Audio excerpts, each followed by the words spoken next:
My faculty is trying to steal my I'm going to start it now. best people.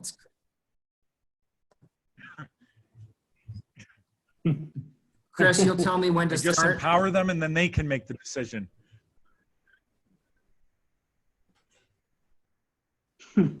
Okay, go on mute, Barrichello. Yep, I'm going to start it now, and then you guys can take it away in a couple minutes once we get.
Chris, sound check before we begin.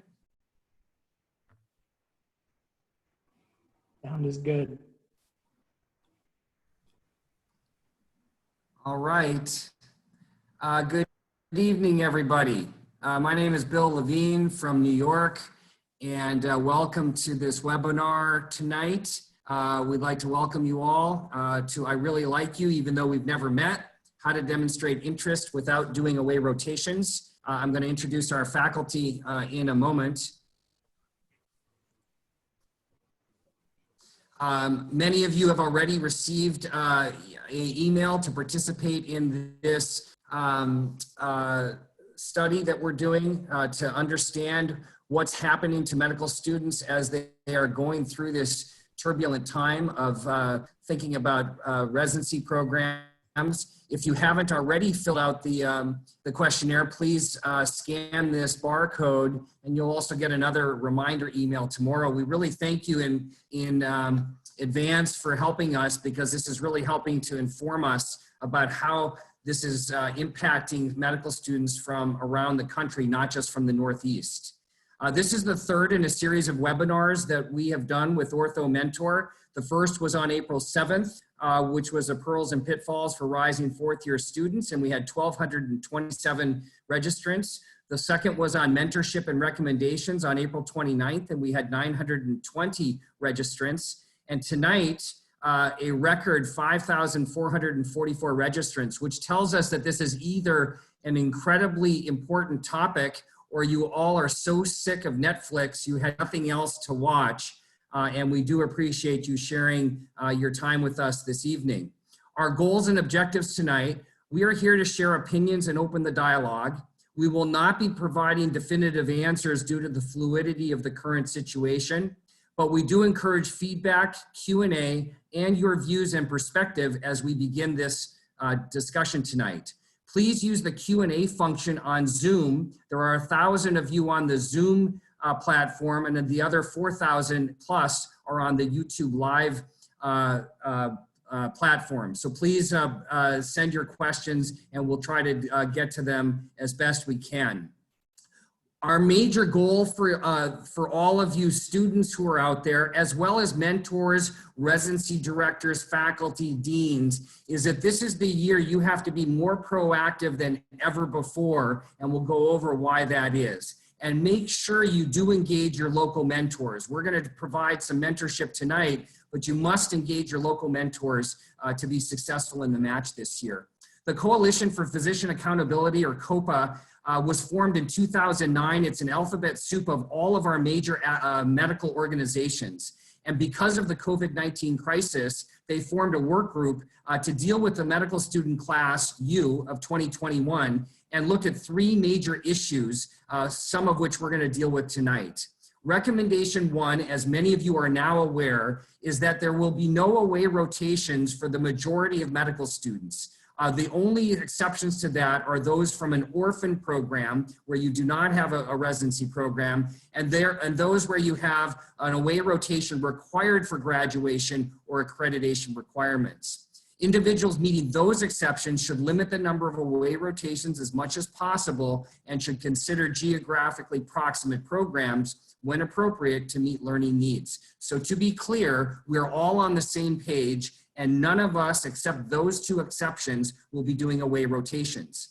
Recommendation 2 are virtual interviews. And the recommendation is that all programs commit to online interviews and virtual visits for all applicants, including local students.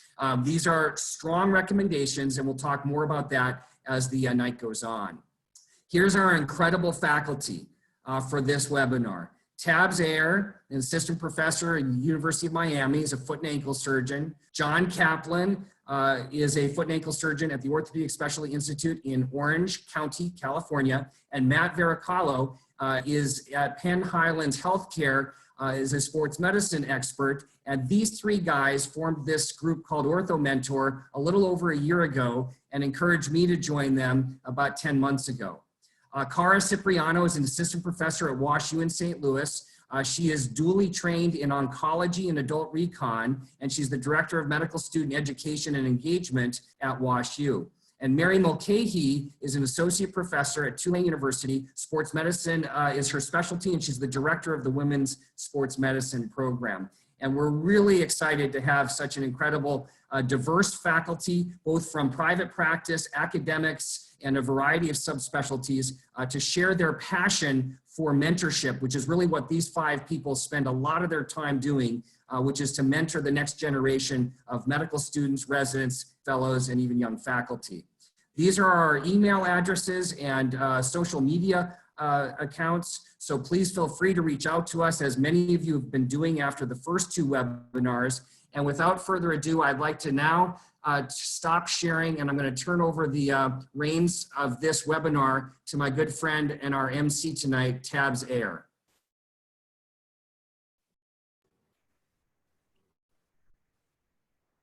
Dr. Levine and esteemed faculty, thank you for the opportunity to join you all tonight. These are really unprecedented times, and I think that the more proactive and the greater the discussion we can all have together and with you as students or faculty, mentors, and also mentees across the country, the better it is for everyone going through this process. We're going to go through a handful of things and get the faculty feedback and perspective on each of them, with sort of an overarching theme of really how students should be engaging programs, followed by a brief sort of Q&A, some of which will be going on, and we'll kind of bring your questions sort of to the table for everyone to discuss, followed by then how to engage with students sort of from a little bit more of a programmatic standpoint, followed by another Q&A as well. Again, one thing before we kick this off, this is, again, somewhat speculative in some sense. And obviously we're staying within the confines of what Dr. Levine described as being the recommendations by COPA, inclusive of the AAMC guidelines. And this is something that we need to be cognizant of as we move forward with our discussion tonight. So with that being said, I'll actually I'll throw the first question to Dr. Cara Cipriano, coming in hot from Washington University, home of the Ozark, or along the Ozarks, which if anyone's been watching on Netflix is a great show, so check it out. But Dr. Cipriano, what are you telling your students that you're working with on a regular basis as far as how to kind of connect with programs and how basically to express interest? What sort of measures are you taking at this point? And what sort of advice are you giving them sort of right off the bat? I think you're muted, Cara. Thanks. No This is obviously still early in the process, and there will be various ways, people are developing ways to get in touch with programs. I would say that at this point, I know that a lot of students have some level of anxiety about how they will develop a relationship with a program, how they will become memorable and be in a good position to match at the program of their choice. And program directors are actually thinking the same thing. So we have relied on the program side on away rotations to get to know students. And so this is, both sides of this equation are feeling that things are different and are looking for ways to substitute for that experience that we've always relied on in the past. So at this point, I think it's a good time to start connect with your mentors that you have already developed. Hopefully you have some contact with an orthopedic faculty. I realize that not everyone does, but if you don't, this is a good time to develop that. Let them know where you stand. Let them know that you're interested in applying, and have someone take a look at your application. Figure out where you might, if you have an idea of programs that you might like to target, figure out if that person knows anyone there. There may be, in previous years, so it could be sometimes later in the process, after interviews, faculty would reach out to specific programs. That may happen earlier this year before interviews, because as a way of signifying special interest in certain programs. And so you want to let your faculty know if you have certain places on your radar. If they don't know someone there, they might either be willing to reach out anyway, or they might know someone else who does have a connection. So those are things to be thinking of now. I think in the future, we're going to see additional means of establishing relationships as programs figure out how to make that possible. And so we're waiting to see on that. I think it's going to be very program specific. So each one will be a little bit different. But do keep touching base with your program by looking at the website. If they have social media, follow that. And I think you'll see other opportunities start to pop up. That's wonderful information. And I want to ask Dr. Mulcahy as well, who is Associate Program Director down at Tulane. What sort of things are you giving advice to students that you're working with now, sort of answering similar questions as far as, hey, how do you engage? And just as Dr. Cipriano was mentioning, should faculty or faculty mentors be reaching out now itself, like sort of pre-submission of ERAS, or should it be sort of on the later side once ERAS and the MSPE have already been submitted? Those are great questions, and thanks so much really for the opportunity to participate in this webinar. I echo a lot of Cara's sentiments. Some things that I would add to that are, the personal statement is a component of the application, which, you can look at it in a lot of different ways. Is it valuable or not? I think this year it probably is going to hold even more value. It's certainly an opportunity to express yourself and really highlight some things that are not anywhere else in the application. Additionally, it's a chance to have some specific information related to a program. So, you can dictate which personal statement goes to which program. So I would really encourage medical students to take advantage of that this year and really try to use that to tell programs that they're interested. Advocating for yourself and taking advantage of connections that you have at your own program if you know students that are, at students that were previous at your medical school that are in residency at some other programs, maybe trying to make connections in that way. So using, not only your faculty connections, but your fellow students, other residents that and if you've had other connections like through research projects or whatnot, just really like continuing to develop those opportunities, because it's an unprecedented time for all of us, and we don't know exactly what the answers are.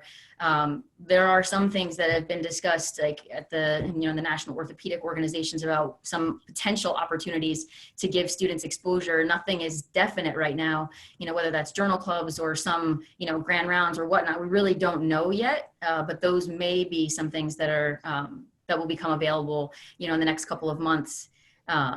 So it's all evolving. Yeah, that's actually brings up a really good point. I'm going to ask Matt a question in a second about what you just mentioned. But in your mind, with there being sort of a, unnumber of level of sort of these virtual opportunities, if you will, and I know they're starting to grow. I've heard of a couple in the Northeast that have sprouted up.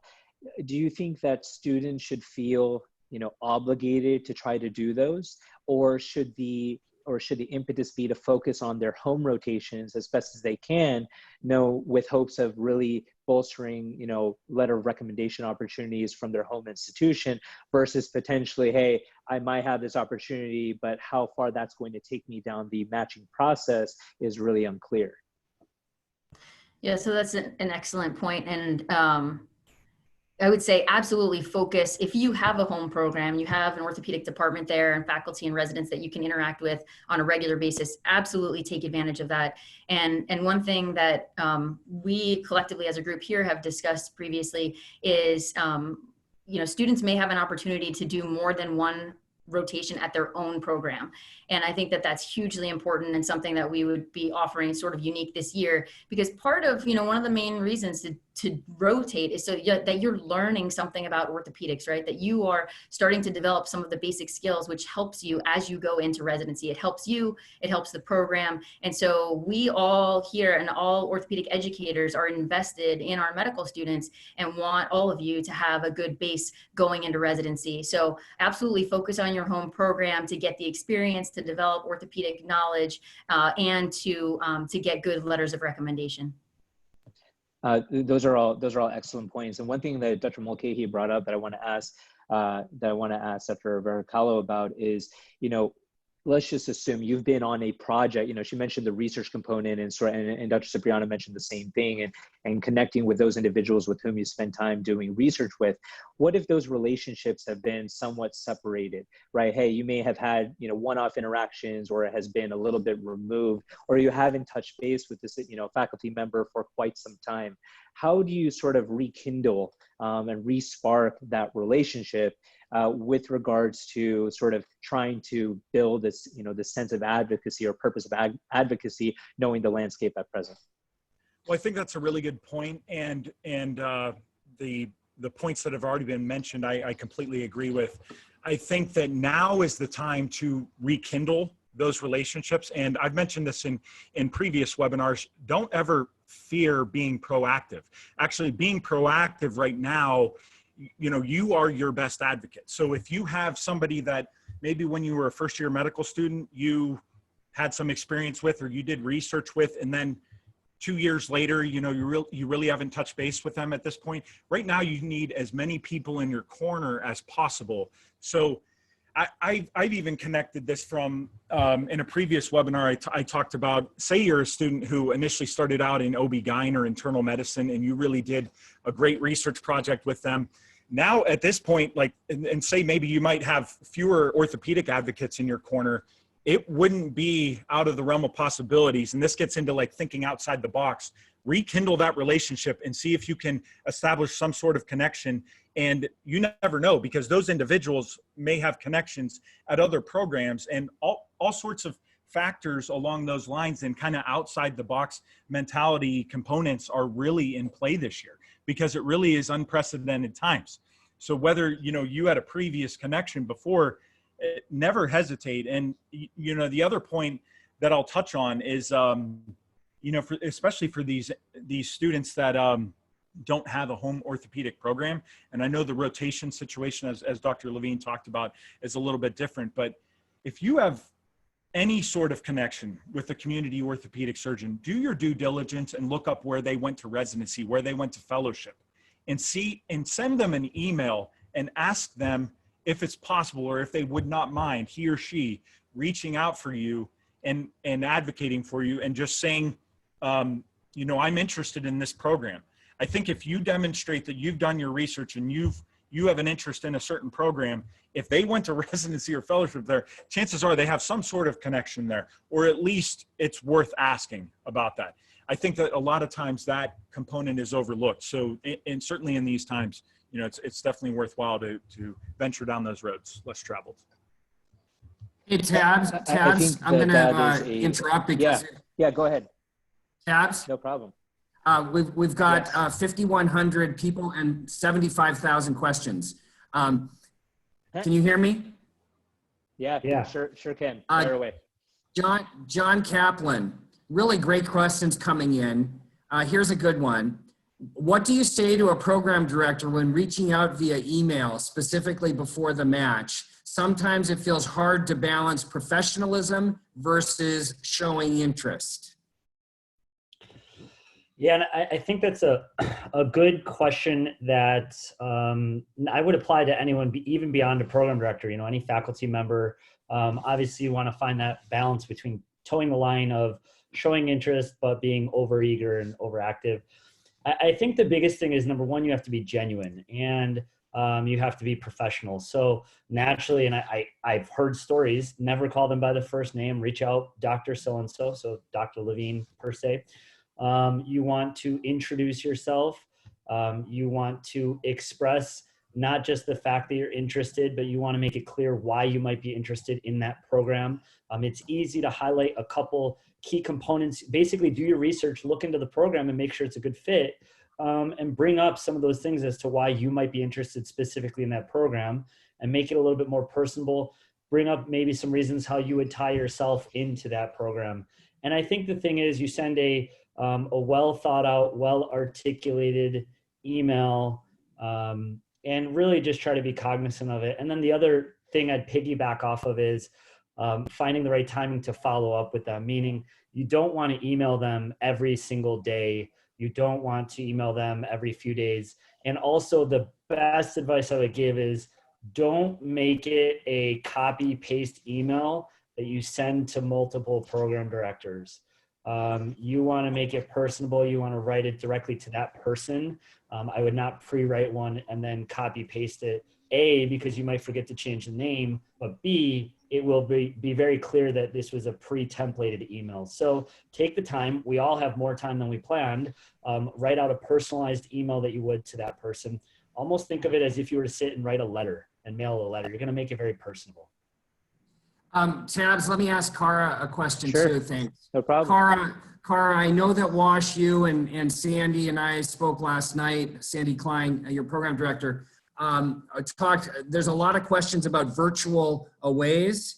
Can you talk a little bit about what that might look like? I know it's still in evolution at WashU, but I think it's fair to say that every program in the country is in the exact same boat that every student in the country is in. And again, I'll say that again, it's really important that people understand that because the programs want to try to meet the students as much as the students want to meet the programs. So Cara, tell us a little bit about what that might look like at WashU, and I think there'll be variations on a theme at many other programs. Thanks. Yeah, we are definitely, it's still in the early phases, but Dr. Klein and our team here has been putting a lot of thought and work into this. We just had a meeting today and she has some great ideas that she's developed. These include everything from social media to virtual participation in small group discussions with residents, various other ways to reach out and connect with students virtually, not just at single time points, but over the length of the interview season. We want to make this inclusive to all students who are interested. And right now we're finding the balance of how best to do that so that it remains a sort of small personal, so that there are smaller personal groups for interaction and we really get to know you, and some others along the lines of videos and podcast type things that can be viewed by any number of people. So we really want to get the information of our program out there. I know that I've talked to other program directors and people are thinking along these lines. Everyone's is going to look a little bit different.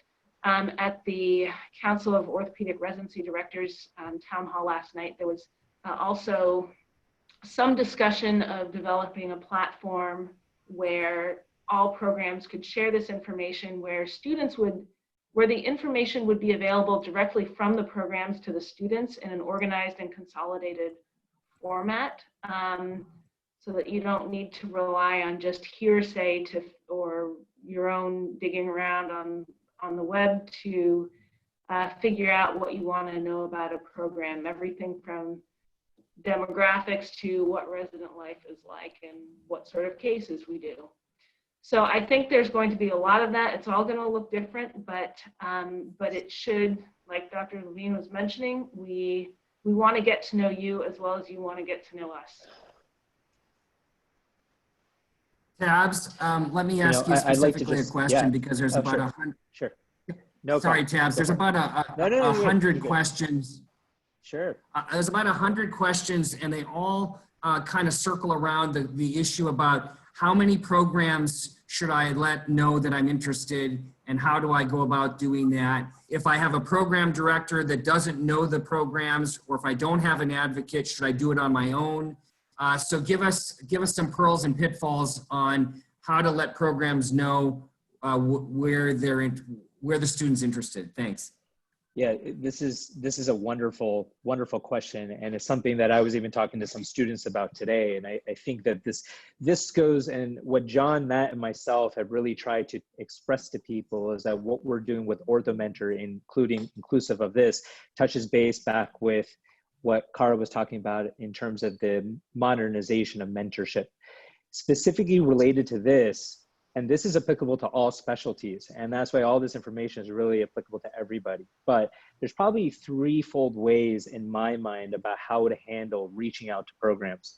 One is really the fact that you have sort of, as Dr. Mulcahy said earlier, you can certainly make program-specific personal statements. So that's one way in which to, through ERAS, indicate that you have an interest in a particular program. You just got to be very careful that you don't send the wrong statement to the wrong program. And believe me, I almost did that when I was in your shoes. So that's one thing to consider further down the line. The other thing is certainly to kind of reach out to the programs, and that's in two ways. One is you reaching out directly to demonstrate interest, and then there's obviously having folks, whether it's your letter writers or mentors or people who have sort of made that transition based on your conversations with them into advocates. And I think that's something that you have to define very clearly with the people that you're working with, because there should not be an expectation that someone you talk to or is writing you a letter is going to go to bat for you and rave about you at every single program. Just like attendings who are writing letters may not necessarily know that you want them to advocate, that you want them, or they want you to advocate on their behalf. So it's particularly important to define these things as clearly as possible, as early as possible. So with that, and now is optimal. This is a great time to do it, particularly as everyone's sort of in this lull, and and the country is sort of starting to wake up slowly. But this is the best time to connect with these individuals and to define those advocacy relationships as clearly as possible, and to make it and be on the same page. I have been suggesting to students, somewhat arbitrarily, but there's a reason for it, to say, hey, pick a list of 10 to 15 programs. 10 to 15 programs that would have been inclusive of the programs you would have rotated at and ones you wanted to theoretically interview at.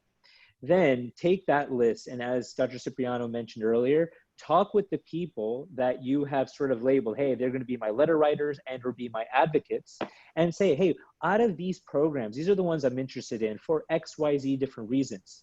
would you be willing to advocate on my behalf to any of these programs based on any sort of engagement you might have with them, right? So they may have done residency there, as Dr. Veracalla was alluding to earlier. They might have done fellowship there. Their best friend may be like, the program director or whatever it is, but this is a way to sort of tease out who exactly sort of is in your corner and whose contacts align with those of the programs you're interested in. I would also say you should not be emailing every single program in the country. It is just not a great idea, and it can actually burn you, believe it or not. So remember, this community is small, and that doesn't matter what specialty you're going for, but it is a small community. So if you take these 10, 15 programs that you sort of say, hey, these are the ones I really love to connect with, then the people you're talking to on the regular can A, help you refine that list, and B, help you identify who you want to contact specifically. And then of course, those are the programs that I would say you should reach out to, particularly as it comes time to ERAS going in, as well as your MSP being released, because many programs right now are still trying to figure out what they're doing for their own students. So even though there may be, and Dr. Cipriano brought up a great point, hey, maybe it's better to do it earlier. You may also, some students have said, oh, I reached out to Miami, but I never heard anything. I'm like, well, because right now we're, including myself, are trying to figure out what we're going to do with our rising fourth year cohort and exactly what's going to happen to all of them. So you have to think of, hey, when are the programs really going to focus on you? And with that in mind, I think those are sort of the ways in which I am sort of delineating to students now how best to connect and the numbers to connect and the best modalities of doing so. Thanks, Tabs. And that's my spiel, Dr. Great Levine. advice. No problem. I appreciate it. And just to summarize again, most of you, if not all of you, already had chosen 3 places that were going to be your places that you either did apply or were going to apply for away sub-Is. So those 3 programs plus your home program, for those of you who have a home program, are 4 places that you can easily say, write an email and say, dear Dr. Cipriano, I had planned on doing an away rotation at WashU. I'm really interested. And WashU is then going to do something for all of those students who are already planning on doing an away rotation. There will be other students that might be interested because of the geography or because of other reasons, and we'll have to go down your list about figuring out how to do that. Now, I'm going to ask a question for Mary. One of the questions that came up is, if I'm a student at Tulane and there are 12 of us applying in ortho this year, how in God's name am I going to have mentors advocate for me if there are 11 other students from Tulane? I asked you the hardest question. So that is an excellent question. I think that issue, though, can be somewhat challenging even in a normal year. So I think in part meeting with the other students, your classmates, and having a discussion about really where are everyone's priorities, like what's your tie to the Northeast or to the South or to the West, like where really is your passion, where's your heart, where do you want to be, and deciding how you guys want to focus your efforts. So that's the first step. And then after that, then going to the faculty at your home institution and saying, like, look, I'm from the Northeast. I'm really interested in Brown. I know you did your residency at Brown. Can you please reach out? So I think it's kind of a stepwise process, but just be honest with your classmates. That's the best place. Yeah, I would just add to that, you guys know me, from those of you who've seen any of the other webinars, you know that one of the biggest keys is you need to know where you stand relative to your same school peers. And this year more than ever, you absolutely need to. So if your school won't tell you, they have to this year, because you can't all go to the same places. You couldn't do that before when we had sub-Is, and you certainly can't do it this year. So if I'm number 12 of 12, but I still am a student where that program says, yes, you can match, but you're going to have to focus on this group of 10 or 15 or 20 programs, but those are different than the other ones from the top tier from my school, then that's okay. One of the things we haven't gotten to yet, but we're going to get to it right now, is that the knee-jerk reaction, Matt, is going to be to apply to 128 programs for every one of the students out there. Tell us, Matt, why that's a really bad idea this year more Well, I than think ever. that that's a bad idea every single year. And that's come up in our topics in previous webinars. I love that you gave me that question, because this is like a huge passion of mine, is the amount of wasted dollars that go to these applications where, I'll be honest, they basically, oh, you didn't meet the 3 checkbox criteria, application goes in the garbage. Well, we took your $150 anyways. I think that's the reality of the situation. This year, it further highlights that, and it underlines that, and makes it in bold capitalized letters. I think that at this point, what you really need to do is focus on the region. It's, where you have those connections. If it's like we were alluding to earlier, and Dr. Mulcahy talked about this as well, is, meet with the other students and figure out how you can all each kind of advocate for one another. And you kind of, because everybody's from probably a different location. So if you pick the area where you have the connection the most, like John's from Northeast or whatever, then you kind of, now's not the time to, if you're in the Northeast, to be applying to these random programs on the West Coast. I always say that, a lot of times that's wasted dollars any other year. And this year more so. I think that this is actually a byproduct of this COVID pandemic, is going to be that in many ways, that whole application process gets a little revamped in terms of that, like the shotgun approach. Thanks, Can I Matt. add one thing to that? Just a quick point from the Cord Town Hall last night. One thing we discussed is encouraging, now this cannot be mandated, but encouraging students to limit the number of programs they apply to, as Matt was saying, but really kind of even giving specific numbers for students that are very competitive, really considering applying to no more than 40 programs. And for students who maybe are a little bit more concerned, depending on your specialty or whatnot, and looking at step 1 score, et cetera, maybe upping that a little bit between 40 and 60. But this is it's a very serious concern this year, and something you need to take into account, not only for yourself, but for everybody, because programs are going to be inundated if everybody's applying to 120 programs. I think the other interesting part with that is that you look at, I was a medical student at Penn State, so we had a pretty sophisticated, we weren't on the level of Columbia in terms of the mentorship engagement and everything. And they really have it down to a science where, they're going to tell you the 15 to 20 programs you apply to. Everybody at my school, it was 80 to 120. And if the person next to you in the seat next to you was applying to 100 and you applied to 90, you're like, oh man, I got to find 10 more programs. And it's dollars down the drain. So I really think that the silver lining with this is, in many ways, this process is going to get reworked for the better. I hope, at least. Tabs, you want to quickly, Yes. Just quickly address the issue of what happens when you start to apply to more programs, and does that help you or not? Yeah, so what ends up happening is that if you are, if you're quote unquote in the top tier and you're applying and you apply to 100 programs, and versus other applicants from the same class, or maybe the quote unquote bottom tier, as delineated by whatever metrics you want to use, the folks in the bottom tier may get ultimately obviated from interview positions. So your ability, the person who's sort of at the top level will get the invites, consume them, and we'll try to figure out whatever dates, but then that leaves the rest of your classmates, and this is probably the most applicable where you have high volumes of students applying. It leaves the folks who are in the lower tier with pretty much nothing. And so it really becomes detrimental in at least that way. One thing I want to say additionally, kind of in light of everything that's been brought up, is the fact that this is the time more than ever that you have to be super strategic. As an example, and shout out to all the Miami kids watching, we've got 18 applying this year. God bless you. And already the program director, associate program director, and myself have in part been talking about, hey, what's going to be the best, sort of the best practice, this coming year to optimize, the chance of matching more than anything else. And I think that strategy, along with, hey, not necessarily applying to every single program under the sun, is going to be particularly important this year.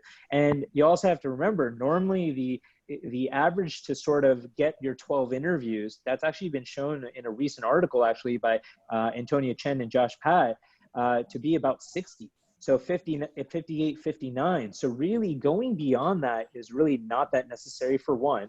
And for two, ERAS discourages it by charging you more and more for every layer, every 10, 15 programs. So, you know, if you're trying to save your money from aways and everything this year, you also just want to be strategic about, hey, depending on your app, where should you be applying to just to optimize your chances and a coordinated effort, particularly, again, with your classmates, but also under the guidance of the faculty at your school, just to optimize your chances without doing the sort of Hail Mary approach of applying to every program under the sun. You know, I think that this is also kind of a call to arms for the faculty and the mentors to step up and give students really constructive feedback. They need to be positive and negative, and they need to sit with students. I'm sure, Tabs, you and your colleagues have sat with these students and told them where they rank and what their likelihood is, and they need that guidance. And so for any mentors that are on here, this is your opportunity to step up and be that leader for the students.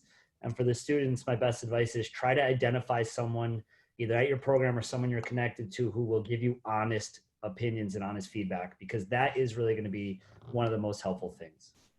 So guys, I've one of the students has called me out and said that it's completely naive to think that they're not going to all want to apply to 100 programs. I'm going to put this in a different way. I think you've heard some great reasons why not to do that. But if you think about this, if you understand how competitive you are based on your overall portfolio, which we're encouraging you to find out from your local mentors, you can certainly reach out to any of the people on this webinar tonight, because we've been reviewing applications and portfolios for the last couple of months. But try to start with your local mentors. If you, at that point, you should know how competitive you are. And if you pick, let's say 30 to 40 programs, and someone has asked, should they write personal statements that are specific to the programs? And this year, the answer is yes, you should. And if it's simply that you write the same personal statement, but then you just copy and paste the last line and change Tulane for WashU, that'll be pretty obvious. So if you actually take the time to do your due diligence and find out why Dr. Mulcahy has the best program in the country and why Dr. Savoy is the best chairman in the country, and you find things that mesh with you, then go for it and write a personal statement and express your interest in that fashion. So we get it, and we understand that there's this knee-jerk reaction, as I said, to apply to 100 programs. That will not help you. It will hurt you, and it'll ultimately hurt your chances of getting a fair shake at programs that you might really be interested in. Just take it from Dr. Cipriano's perspective. So if WashU gets 300 applications this year, and they're really people that want to go to WashU, as opposed to 800 who all just check boxes, then there's a better chance that you can read those applications, plus have advocacy from both you and your mentors, and then that may really rise to the top.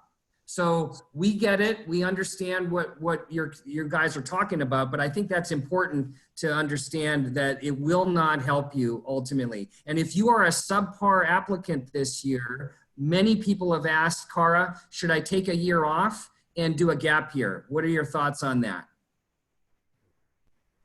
That's a tough one. And I think that's in a large part because we don't know what next year will look like either.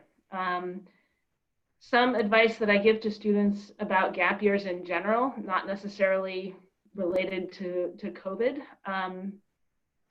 If you're going to take a year, you better make it worthwhile. So if you're doing research, you need to have been really productive. Whatever it is that you're doing, make it meaningful. Because if you don't just take a year for the sake of taking a year. It's not that we think students who started medical school 5 years ago are more qualified than those who started 4 years ago to match in orthopedics. That said, if you have a passion, if you have a strength that you want to develop, a special skill, if you want to change the world in that year, by all means do it if that's going to make you a better applicant. but don't take a year just for the sake of taking a year. And again, we don't know what next year is going to look like either. I think it's a great question. One thing I want to, hey, John, can I ask John one question, Tab? Sorry. Hey, John, tell me about couples matching. What's going to happen if I'm couples matching? There's lots of people very interested in what I should do if I'm a couples matcher. Question. Yeah, I mean, that's like taking the game from checkers to chess, which it's already very complex, but now you've brought two players into the game, and it's definitely not linear. It's an exponential challenge. I think the same thing is, first of all, as a couple, you're going into this together, and you need to have an honest conversation with each other about who's more competitive and who's less competitive. And that's a difficult conversation to have, but that's the first conversation you have to have. And then going off that, you have to have a conversation of who is willing to give and take. I mean, this is a life lesson beyond that, but that's what relationships are about, is give and take and compromise. Because for some couples, you may have to compromise, meaning you obviously want to be in the same location. And so maybe the person who doesn't have as strong of an application may need to consider applying to multiple specialties. Dare I say that? It just kind of depends on the strength of your application. And I have a good buddy who I was co-resident or co-med students with, was interested in orthopedics, but he was couples matching, and he applied to ortho and radiology. Both are competitive, matched into one of them, because I don't want to make it sound like which one's less competitive. But he did that knowing that he needed to make some compromise in order to be in the same location. Same thing goes back to my previous comment, is you need to make sure you check with mentors and find out how competitive your application is and how it compares across the board. Because I think the worst thing you can do is, not only as an individual applicant, go into this blindly, but especially as a couple, if you need to be in the same location, you need to have a good understanding of what programs are in those locations, what is your strength, and then you need to kind of divide and conquer. Beyond that, I think that I would also express that in your interest to programs. You're probably not going to match into the same program, but let's say for me, I'm in Southern California, you're looking to go to Los Angeles. When you reach out to USC and UCLA and UCI and Loma Linda and so on, show them why you're dedicated to going to Los Angeles. We're couples matching. We're both interested in being here. We're both committed in being here for the long haul. So I think that's my best advice, though, is you have to have a good understanding of the strength of your application, and you have to look at whoever the weaker person is, no offense. You need to come up with some other concessions or compromise or other strategic plan of attack to ensure that you're both competitive. John, I'll just add one thing to that. Tabs, I'm going to give you 1 second. I'm sorry. The only thing I would add to that, John, I'm going to say that you have to know if I see a couples match early on and I get a call from the OBGYN program director because they're really interested in the other partner, that communication is critical, again, more now than ever. So if you know that you're interested in Penn State and you call the Penn State and you want your program director to call ortho, but your partner's going into OBGYN, that has to be a dual pathway conversation early on, because if the other person's a little stronger and they're very likely to get an interview and you're pretty strong, but maybe you might not make the cut, that pull from the other program may elevate your application in the couples match. So you gotta have a lot of very transparent conversation between the two applicants and both program directors, and then where they're interested in. Tabs, please take it away, and I'm so sorry. No, you're fine. John, you wanted to say something and follow up real quick? No, I was just going to say I agree wholeheartedly that it's the communication factor, and you need to make it clear where you're going, that your couple's matching, so that they really advocate on your behalf. There are a couple of overarching themes that are being highlighted here, and I think that that's really important, because there's been some, I think in the chat box, some question, oh, hey, maybe from the programs or the overarching organizations should limit the number of applications being submitted and so on. What this is really a testament to, and that's just one part of the equation, is the fact that there has to be an open dialogue between you and your school and or your mentors or connections or whatever it is, to really get a sense as to how competitive you are in the current landscape. And that is particularly important as everything is now digitizing. Obviously, this lecture, which is theoretically given in front of, thousands upon thousands of people, is not in some sort of, crazy amphitheater setting where, we're getting the Last Dance Bull style entry into the arena. This is a much different set of circumstances. So it's hard to put caps on the number of applications that someone in any specialty should really submit, because to be honest, it's a very applicant dependent, and also dependent on the ability for the folks at your school to advocate on your behalf. I definitely agree with the notion that there should be, maybe there should be a cap. That's way above my pay grade.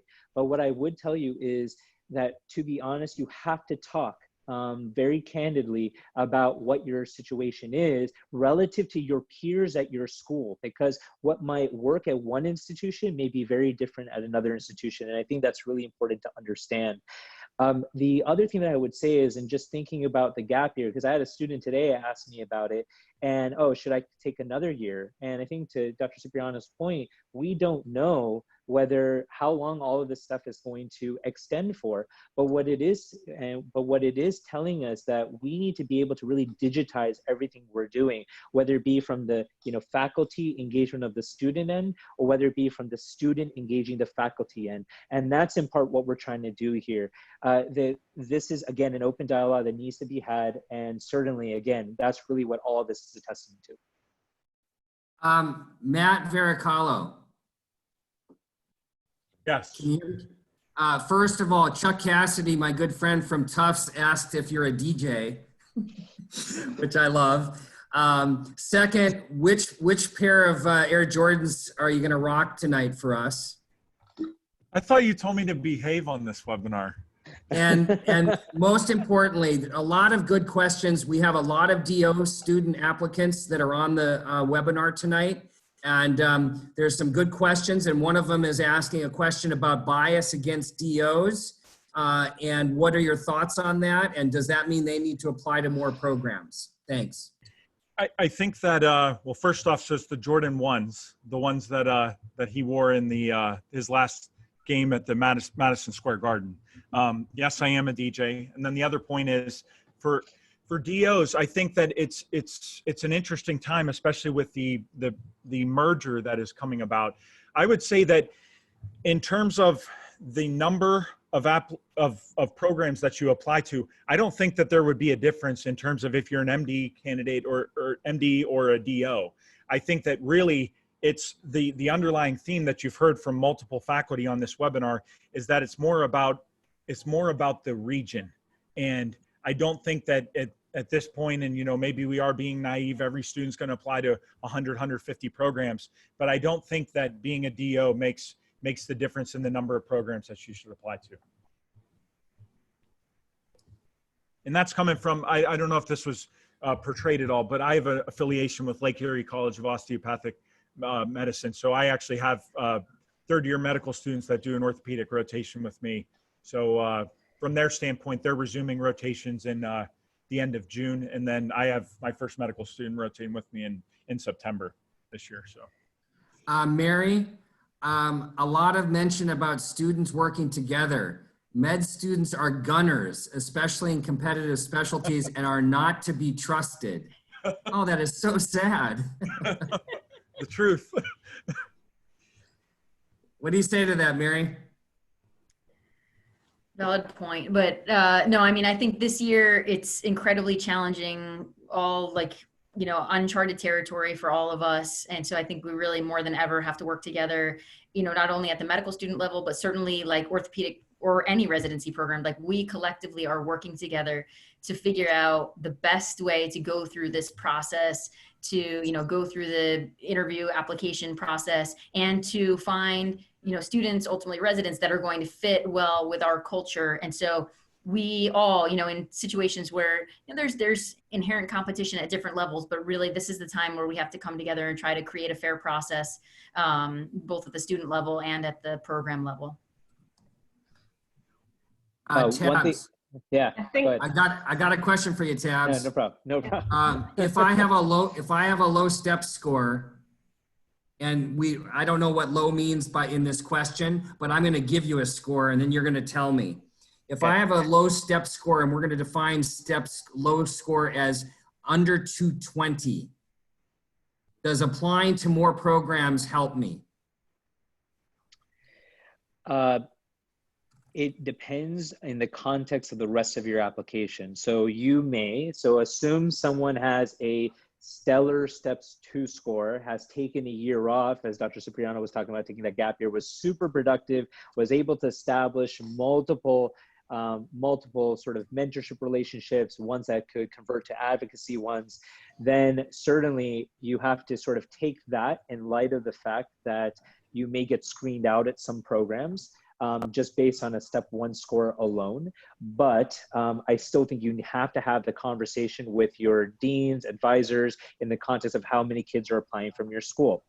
On the other hand, if you have a low step score and a comparable step 2 score and not a lot of other aspects of your application that are really tantamount to whatever specialty you're applying to, whether it be orthopedics, derm, or anything competitive for that matter, then you really have to have a very honest conversation with yourself, with your faculty mentors and deans about whether that is the right choice, or if you're just going to give it your best and maybe even consider dual applying. And that, I think, is something that's really worthwhile. I've had this conversation with many students, several of whom even recently asked me, hey, is it worth going after not matching? This is my 4th, 5th, however many matches deep, and I just haven't been able to, make it work. So what do I do now? And I think you have to have that honest question with yourself, whether A, is it still worth it? And B, is it worth dual applying, so you can find your passion elsewhere. I think one thing that I would like to share with every student that's listening, you are going to be a physician no matter what. Whether it's exactly the route that you take to help people, may not be the exact route. We all take detours, but at the end of the day, you're going to be able to help people in some way, shape, or form. Find your passion no matter what that is as much as it can and go after it. But if it's not exactly what you wanted off the bat, that's fine. You've still accomplished so much in your life. And I think it's also really important to have these honest dialogues too. Thanks. Hey, Cara. Cara, can I ask you a specific question that keeps coming up? Mhm. I'm a WashU student, and while I love WashU, and I would love to stay at WashU, my first choice is really to go to University of Miami because I love Tab's hair. Okay, so how do I navigate that? And do I have to worry if I'm a medical student at WashU and I'm asking you to help support me to maybe go to University of Miami? Does that hurt my chances with maybe matching at WashU? How do I navigate that? Thanks. I would say be honest. I mean, we actually love it when, there's a student who comes to us and is just really upfront about where they want to end up. It really helps us. Our number one interest is to help people get where they want to be. And the more we understand that, the more effective we can be in helping them get there. It's that simple. So I think that we appreciate the honesty. And then just, to add to couple things that people have mentioned that I am in complete agreement with. Gunners never win long term. You'd be surprised how that will come back to bite you at some point. It will show its ugly head. I mean, just be authentic, be yourself, be a good person, be kind to your peers, and it tends to. You may think you're anonymous, you may think programs don't know who you are, but how you really behave will ultimately shine through at some point. And then lastly, one thing that I saw come up in the chat, there's questions about fairness of the process, whether students without home programs will be disadvantaged, et cetera. From the CORD meeting last night, I think the resounding theme that kept coming up is equity and fairness, and everyone is really, really committed, deeply committed to doing the very best we can to give everyone the chance that they deserve to see and be seen, and to to come up with solutions for people who may not have, whether it's because of geographic areas that have been hit harder by COVID or not having a home program or being DOs, that everyone is thinking. A lot of very sharp people are putting a lot of thought into making this an equitable process. Thanks very much, Cara. John Kaplan, final word. I'm going to go around to everyone else. John Kaplan, final. You get 1 minute. Give us your final thought, please. I think number one, just keep in mind that everyone's in this together. Number two, this is a great opportunity for you to be a tremendous peer. So if you have a strong application, consider your other co-students, and you just rely on your mentors and really network and connect with them now, and be genuine. Matt Varicallo. So be proactive, be your best advocate. And I kept trying to jump in and give this point as well. And since you gave me a minute, I'm going to go off a little bit. So I suggest tips and tricks to degunning the medical student body. If you really don't trust your peers, and I get it, I was there at one point and we all were, you could have these meetings, these joint discussions with your student body in the presence of advisors, faculty. Do that. That's a way to degun the process. And it's, you know, you can be like, oh yeah, everybody's in the same process together. Well, chances are, you know, Josh, 2 seats over from you, is going to try to undermine you. I understand the reality of the situation. So that's how you offset that, is you bring in somebody that is a mentor or an advisor or chairman, program director, whatever. Figure out a way to do that, and that will offset the gunning mentality as best you can. Thank you. Mary Mulcahy. Yeah, I echo a lot of things that have already been said, but just use the resources that are there, take advantage of what's at your institution or in your community. And I think, you know, good things come out of a bad situation, and that we're all learning things. And some of these things we learn actually will probably stay with us as we move forward. Tabs Air gets the last word. I'm honored. I really am. First off, thank you all for hanging out with us tonight. We really appreciate it. It is definitely something that's an honor for us to try to help and try to spread some wisdom more than anything else. One thing that I do want to echo, and I think you've heard this a lot, is and what Dr. Cipriano was in part saying, we are trying to level the playing field here. If you don't have home programs, reach out to us, whether you're derm, whether you're any other specialty and you just need some feedback, doesn't matter, reach out to us. Whether it's on the Instagram page at OrthoMentor, whether it's the email that we gave earlier, advice@orthomentor@gmail, whether it's any one of us, reach out so we can try to give you at least a little bit of guidance and a little bit of perspective on how best to handle all of these different kinds of scenarios that are out there. No webinar can amount to everything that you as an individualized applicant needs. It has to be done on an individual basis and personalized basis as much as possible. And this is particularly important as we attempt to modernize mentorship. So that's one of the most important things I want y'all to take away, is that we are here to do our level best to help you. And help you in as much of a way as possible. I know Dr. Levy, myself, Matt, and John, over even just the last few weeks, and Dr. Mulcahy and Dr. Cipriano have been talking to students all over the place, from all over the place. And I think it's particularly important that we continue to do that. So know that you can reach out to us and talk to us specifically. So thank you and have a great night, everybody. So finally, thank you to all of you. And thanks to these amazing faculty who gave up their some time tonight away from their family to share their passion. As I said early on, these folks are incredibly passionate about their commitment to mentorship. You can see it, you can hear it, they live it, they breathe it. And so the fact that 5,100 of you came on tonight to learn about this from them says a lot. So thank you, everybody. Good luck in the process. Final word is we're all in the same boat together. Everybody's in on this together. So thanks very much, everybody. Have a great night. Stay safe and be healthy.